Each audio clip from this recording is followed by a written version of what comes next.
Si vous avez du mal à retenir ce que vous apprenez, cette vidéo est faite pour vous. Je vais vous expliquer comment la répétition espacée peut booster votre mémoire.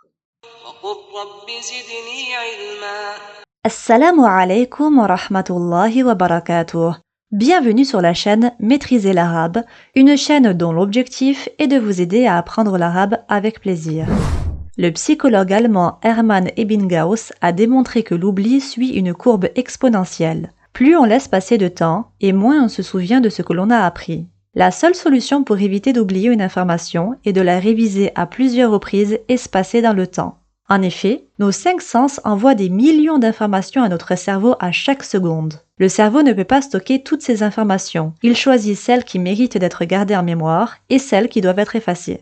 Le neuroscientifique Stanislas Dehaene nous dit à ce sujet: le cerveau n'enregistre pas, sans discrimination, tous les événements de notre vie. Seuls les événements qu'il juge les plus importants s'impriment dans nos synapses. Mais qu'est-ce qu'une synapse? Lorsque nous apprenons quelque chose, un neurone émetteur envoie un signal à un neurone récepteur par l'intermédiaire d'une synapse. Une synapse est donc le point de rencontre entre deux neurones. Lorsque deux neurones s'activent au même moment, la synapse se renforce. Plus nous répétons un apprentissage, plus les neurones liés à cet apprentissage s'activent et plus la synapse se renforce. Inversement, lorsqu'un apprentissage n'est pas assez répété, les neurones liés à cet apprentissage s'activent moins souvent. La synapse s'affaiblit au fil du temps, ce qui provoque l'oubli.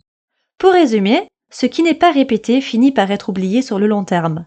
La répétition espacée permet de contrer l'oubli en renforçant durablement les apprentissages. Stanislas Dehaene nous dit à ce sujet: en répétant la même information plusieurs fois à de longs intervalles, nous aidons notre cerveau à se convaincre que cette information est précieuse, qu'elle le sera pour longtemps et qu'elle mérite donc d'être préservée. En plus de limiter les oublis, la répétition espacée permet de créer des automatismes. En effet, n'est-ce pas à force de lire que votre lecture se fluidifie? N'est-ce pas à force de vous entraîner à parler à haute voix que votre expression orale s'améliore? C'est l'entraînement répétitif qui crée des automatismes, ce qui rend ensuite la tâche plus facile à accomplir. Stanislas Dehaene nous dit à ce sujet: dans notre cerveau, la répétition présente d'autres bénéfices. Elle automatise nos opérations mentales jusqu'à les rendre inconscientes. Vous avez peut-être déjà entendu dire qu'apprendre peu tous les jours vaut mieux que d'apprendre beaucoup une seule fois par semaine. Mais savez-vous pourquoi? Lorsque vous apprenez tous les jours, entre chaque nouvelle séance d'apprentissage, il y a une phase de sommeil. Or, le sommeil joue un rôle important dans la consolidation des apprentissages. En 1994, les neurophysiologistes Matt Wilson et Bruce McNaughton font une expérience sur des rats. Ils découvrent que lorsqu'un rat s'endort, les neurones de l'hippocampe s'activent spontanément pendant le sommeil. Ce sont précisément les neurones qui se sont activés pendant la journée précédente qui se réactivent durant le sommeil en rejouant des centaines de fois les séquences d'activité que le rat a vécues lorsqu'il était éveillé.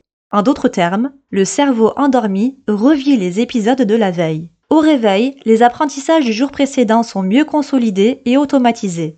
Le même phénomène a été constaté chez l'homme. L'imagerie cérébrale du cerveau humain montre que durant le sommeil, les circuits sollicités au cours de la journée précédente se réactivent. Plus les neurones se réactivent pendant la nuit, plus les apprentissages de la journée sont consolidés. Stanislas Dehaene nous dit à ce sujet: pour apprendre une compétence aussi complexe qu'une nouvelle langue, la seule chose qui fonctionne, c'est de s'entraîner pendant la journée, puis de dormir pour laisser le sommeil réactiver et consolider ce que nous avons appris.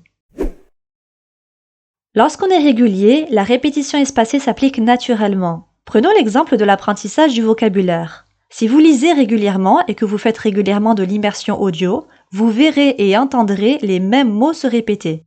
La régularité favorise la répétition, qui elle-même favorise la mémorisation. Si vous pensez avoir une mauvaise mémoire, demandez-vous si vous êtes assez régulier. Si la réponse est non, alors il est fort probable que vous n'ayez aucun problème de mémoire. C'est juste le manque de régularité qui entraîne le manque de répétition, ce qui justifie la faiblesse de la mémorisation. Si vous voulez avoir une meilleure mémoire, soyez plus régulier. Nous arrivons à la fin de cette vidéo, j'espère qu'elle vous a été utile. Assalamu alaikum wa rahmatullahi wa barakatuh.